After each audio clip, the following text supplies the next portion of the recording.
Hello, A Day with Caleb. Today we are counting down what I believe is the 50 worst movies ever created, ever known to man. Obviously, all film is subjective, so if there is a movie on here that you enjoy, that is great. Not taking anything away from that. If you enjoy it, that's all that matters. There's some films I enjoy that you probably do not. So, with that being said, let's dive into, and it's not exactly 50 because some are kind of grouped, but we're saying the 50 worst films or movies. And ever is a strong word. I'm sure there's other movies on here that I didn't think about or blocked from my memory from ever remembering. So, if there's a film on that you do not see on this list and you think it should be, there might be a part two.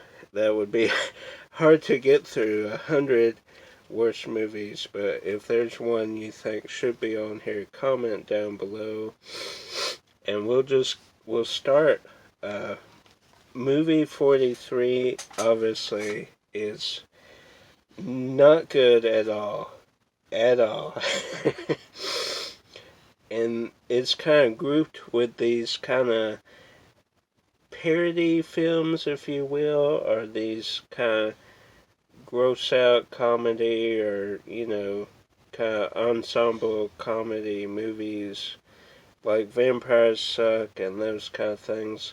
And actually, the second one, I guess we could group kind of in here, and that's the date movie. Superhero movie wasn't bad. There were some elements in there that were, obviously being a superhero fan, I liked. Meet the Spartans, all those kind of movies. Scary Movie and Scary Movie 3 I do like. But then 4, horrible, horrible train wreck. And those kind of movies, once the Wayans were kind of out after the first film, they kind of suffered. So, all those kind of parody films, comedies, you could put those in the first two slots there. Then the kind of American Pie films where it's like more raunchy and stuff, that's just not my cup of tea. Then Cats, what can we say about this? Les Mis was so great, so fantastic. The music especially, you can sing along to that. And the musical. But Cats, the film, is not good. It's not good at all, really.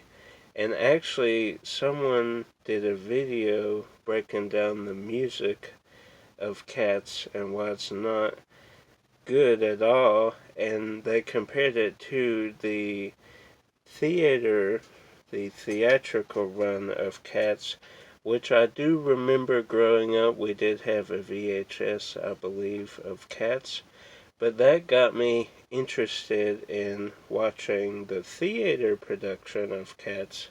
So at McKay's, I did buy the DVD.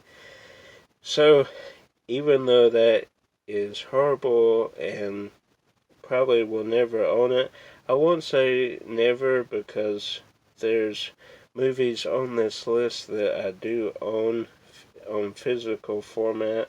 So I won't say I won't ever get Cats, but it's a good chance that that will never happen. But it got me to fall in love with the theatrical run. So sometimes you go through pain and suffering to get to something positive. So that's a positive.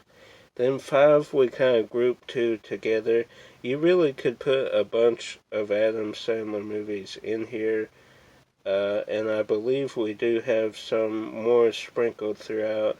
But Jack and Jill and That's My Boy, horrible, horrible films, especially Jack and Jill. Being a twin and just the tragedy of what they were trying to do with that, just it fell far short. And then I love like Lonely Island and Brooklyn Nine-Nine, so That's My Boy was a huge disappointment. Then Robert De Niro has been in some fantastic films, some of the best films known to man, but he has occasionally phoned it in for money, and Dirty Grandpa is no exception to that.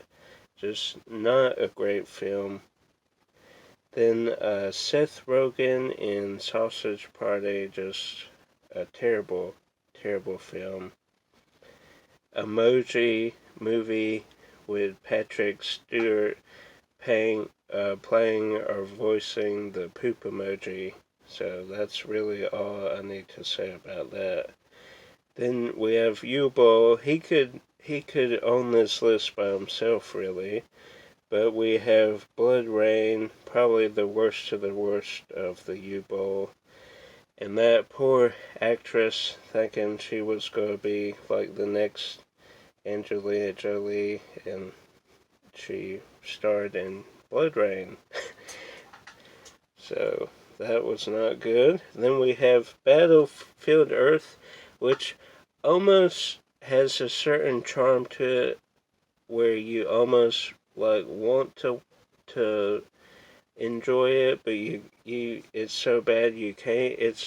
It's almost in the so bad it's good category, but it's not quite there.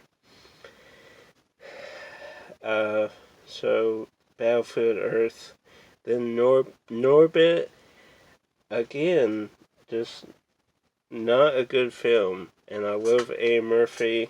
Most of the stuff he does I watch, but that was hard to sit through that one. And it's cool he plays like all these characters in the film, kind of like what he did with Professor 2, especially the Clumps, playing all those characters. That's fun, and I believe he did that again with Coming to America. I haven't seen that yet, but I believe he plays multiple characters, so it's a shame that was not good at all. And Daddy Day Camp, speaking of Eddie Murphy, Daycare, a fantastic movie. Daddy Day Camp, not so much. Fresh off his Oscar win, he did not do much Cuba Gooding. After that, he kind of nosedive with these kind of sequels and comedy vehicles that was not a good fit for all parties involved.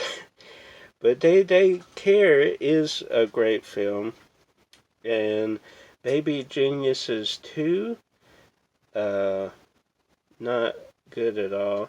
I believe it's called Super Babies, Baby Geniuses 2. So, right off the bat, that, like, confuses you, because if it's Super Babies, call it Super Babies. Why do we need Super Babies, Baby Geniuses 2? Too much to handle, just like this film.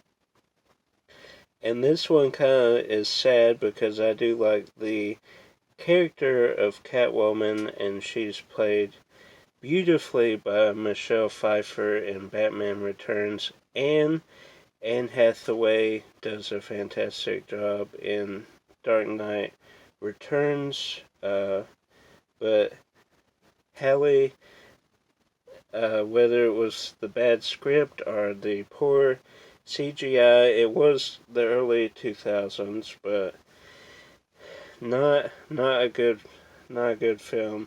She was a good sport and accepted the Razzie.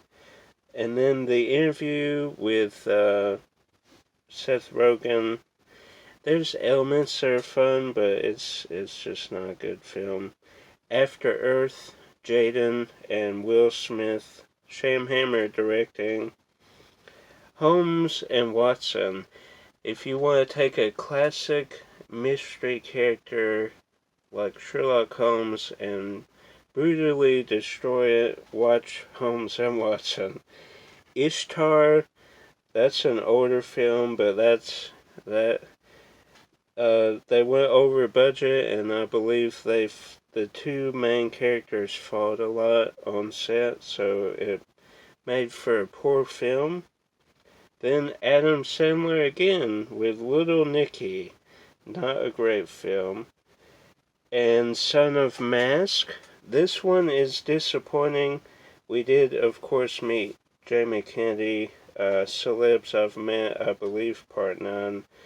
But the girl, the wife in this film, most of you probably don't know, but she is in my favorite TV show of all time, Monk. So it's a bummer she kind of was in that, because I wanted her to succeed and do lots of movies. Let's get a Monk revival show going. That would be fun. Then It's Pat. They did a bunch of these SNL kind of crossover films. Wayne's World, Coneheads, It's Pat, a bunch of ones. This one did not land at all. Mac and Me, kind of this sci-fi children's movie, was not really that good. Geely with Ben Affleck and J-Lo, not good. Then Superman 4, this made Christopher Reeve retire. Obviously his injury did too, but this one was kind of his idea from what I remember, and it was not executed well. Probably confusing to kind of bring to the screen, because Quest for Peace, I mean, anyway. Then Home Alone 4, 5, and 6 are complete garbage dumpster fires, and all of those were hard to get through. Dragon Ball Z, a little fun. There are like a few action scenes that are cool, and the characters try their best to kind of pay homage to Dragon Ball Z, but it does not translate well at all. Think of Detective Pikachu. That was a great way to showcase the Pokemon without kind of forcing it like Dragon Ball Z tried to do. Then we have Ugly Dolls. the promotion of that, I mean, I could go on a rant about that, but it's just not a good idea to... Anyway, then Mike Myers with The Love Guru. I'm really not going to talk about that. It's so bad. Loved Austin Powers and all those films, Wayne's World, but that is not a good one. Love Guru. Then another Sam Hammer with Last Airbender. Now, I didn't grow up with the show, so maybe I didn't have that kind of fan loyalty that some did, but it still was not executed well. There were some cool elements with the water and everything, but not executed well. This one might hurt some people here, especially Rick, but Bruno is on this list. And, you know, there's some elements in there that are funny, but it didn't work for me. So that's all I'll say about that. Another Mike Myers film makes the list with Cat in the Hat. And this one wasn't really Mike Myers' fault, because he was contractually obligated to appear in the film. after the success of Grinch and how great Jim Carrey was embodying the Grinch, it's sad to see that they couldn't do that with Cat in the Hat, and actually this ended the live action Seuss films. After that, Dr. Seuss's wife, I believe, pulled the plug on live action, and then they just did cartoons, which are great. Especially Green Eggs and Ham, the series, fantastic. Then we get Don't Mess with the Zohan, again another Adam Sandler film, not a great one. Then 10,000 BC, I was looking forward to that, especially with the old, like, monster films and all. I thought would translate well, but when there's nothing wrong with subtitles in movies. I have a bunch of foreign films, that's not a problem, but when you don't even know the language they're speaking and you have to read the whole time to understand what the movie's about, it doesn't translate well. Then the second Flintstones movie was poorly executed. Stephen Baldwin is in that. He tries his best, but it falls way short, especially compared to Goodman and Rick Moranis in the first one. Then Mother's Day, Gary Marshall, love Valentine's Day, New Year's Eve, but Mother's Day, his last film, unfortunately, was not a good third film of that kind of trilogy, if you will, of the holiday films. Then the Island of Dr. Moreau. If you've seen that documentary about how that vision was going to be, and the new director had this fantastic thing with this makeup and special effects that was going to happen, but they kind of forced him out, and Val Kilmer kind of took over, and it was not a good thing on set, and just different controlling aspects trying to get their say into the film did not end well, and that's such a shame, because the original was great, and the story, the theme is great, but just not executed. 300 Days of Summer, probably the most boring rom-com I've seen in recent memory, at least. And Legally Blonde 2. Legally Blonde 1 is such a great film. We would watch that on Cousins Week multiple times because we rented it at Blockbuster. So 2 does not do it. Then the kind of Disney live-action sequels like Inspector Gadget, Georgia the Jungle 2. Really, that's all you need to say about those. Vacation, the National Lampoon's like reboot with the guy from The Office. Did not like that he kind of was leading the Office cast.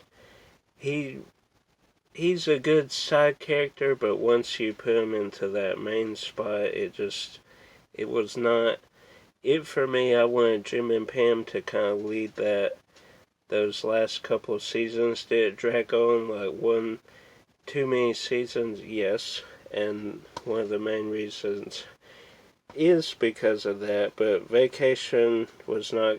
They did film the Six Flags coaster Ninja, which rethemed to Blue Hawk, I believe now. The exact same shaky, like, cringe-inducing, back-breaking roller coaster. They just painted it blue for the film and rethemed it. I guess since the studio paid for it, they're like, hey, we'll get a new ride. But it's the same ride. And that's unfortunate for people like me who go to Six Flags.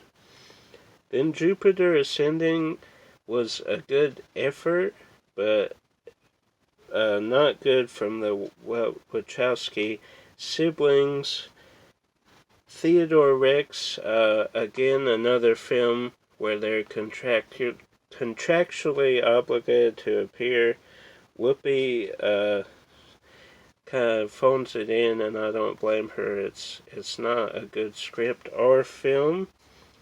Then Melissa McCartney films, minus Bridesmaids and Identity Thief. She was really funny in that. And the newest superhero movie and the Ghostbusters and The Boss and all those films, just not good. What to expect when inspecting? I don't know why I watched that. I guess because of the cast, but not a good film. Amy Schumer films, I think she has like 2 or 3. Don't like her as an actor, actress, comedian. Just not doesn't do it for me. Then Dougal, it tries and it can be fun if you're in the right mood, but it's kind of weird and out there.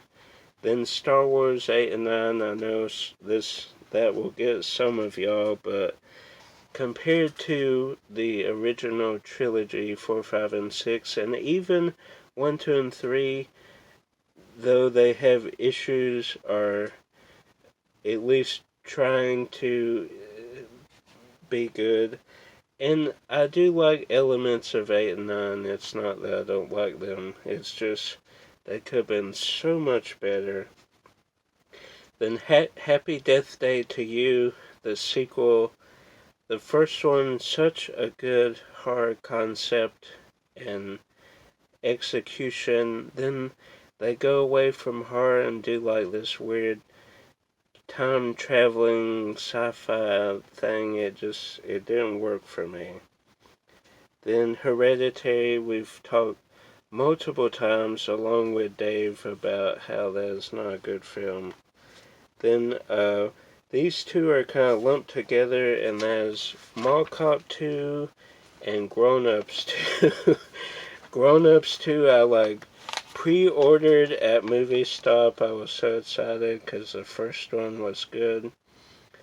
And I get it and watch it, and my jaw is open, and the next day I go back and return it and get credit, and I think I bought like a comic book movie, so that made me feel better about myself.